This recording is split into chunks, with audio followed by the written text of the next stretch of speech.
Welcome back. We've got a few issues that we need to take care of on this truck. Besides washing it, we just got through some storms, we need to do a little rearranging. So let's take a look inside. Okay, first thing we're going to do is I need to find a spot for my spotting kit. That spotter, I think I'm going to put right here, and I'm going to put the towels here. And then I'll just simply put a bungee cord or a strap around it with the E-Track system. So that's one minor thing we're going to work on today.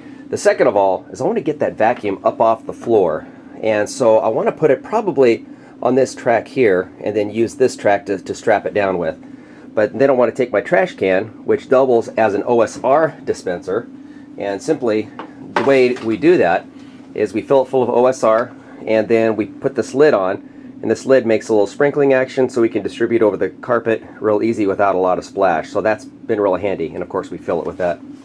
So that's the dual purpose. So I want to be able to, you know, whenever I need it, I got to wrestle it out of there. So I want to put it under the vacuum, raise the vacuum up. And so I've got a special shelf that we're going to weld together, and I'll show you what that's going to be. And it was a little chilly in here, so I thought I'd fire up the flamethrower, get a little heat in here while we were working. Okay, this is an E-Track system. First thing, you recognize these from the shelf I was building. These are made for 2x4s to just slide right in, and then you can screw them in with screws.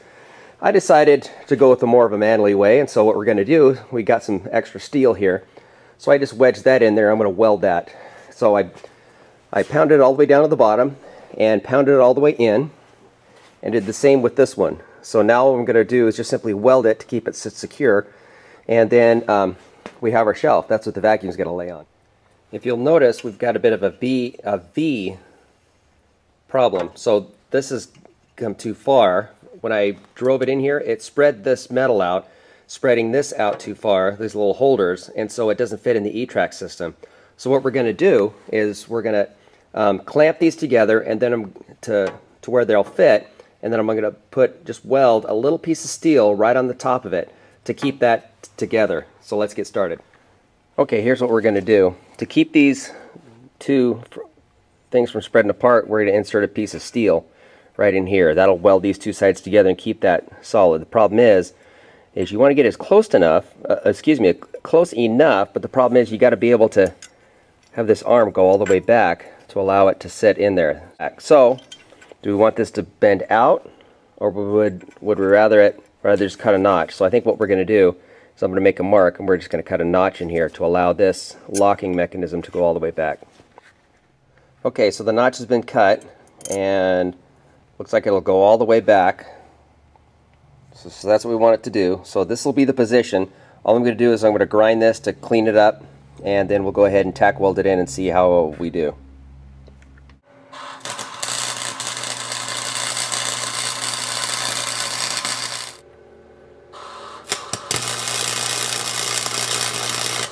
So there it is, tack welded, just on the four corners.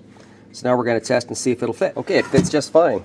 So now we're going to go ahead and weld everything up, get it ground down to where it's nice and even, and then we're going to throw some welds probably right here and maybe inside this track as well, just to make sure it's sturdy. It's probably overkill, but I'm more comfortable that way.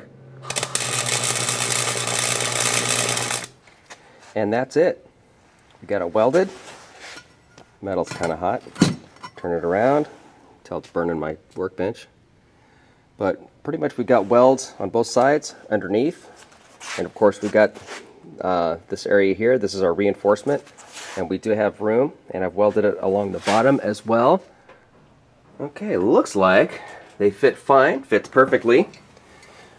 Put this side in. And there it is. We have the beginnings of our shelf. So you can see where the wheels are going to rest right there, and I think I've come up with an idea to weld a piece of steel for extra stability, and so let's try that. The piece of steel that I'm proposing is going to weld right at the end, and it's actually the front wheels of this vacuum, the Sanitaire, fit right behind it, so we have even more stability. So I think I'm going to go with this piece of steel. In case you're wondering, this is a piece of a fence post. Okay, so that's done. Got the T-post clamped right about where I want it. So let's tack weld it and let's see how it goes. Okay, the welds are done. I just welded the top, did a finish weld. Seems to fit perfectly. A little snug, but I'm okay with that. So now what we're going to do is we're going to brush all the rust off, cut the ends off, weld the sides, and then give it a coat of paint, and then we'll install it. We'll see how it works. Let's see if the vacuum fits. Well, I'd say it fits perfectly. You'll notice that I had to cut right along here. See, it used to have two little walls. I cut these walls along the outside to enable the wheels, the back wheels in the vacuum, to fit in there better. And of course, I cut and welded the T-post on there and rounded out the edges. So now I'm just going to throw some paint on it and we're going to be done. Well, there it is. Welded, painted, cleaned up for what it's worth. And I haven't welded seriously since, at least for this last year. Before that, I've been welding in high school, and that's just about it. So let's see how this redneck shelf will turn out. I would say that's a success. Got my trash can underneath, vacuum, it's snug on top. I've made the change. I've got my spotting machine. I've got it snug and secure, and I traded it with the rag. So these all are nice. I like everything up off the floor. We found that we've got just enough room to slide a couch in here if we need to. So I'm going to try to keep as much off the floor as possible. And in that little hole right there will go my work light, which is not there because it's lighting this little video. So leave a comment, question, and of course rate and subscribe.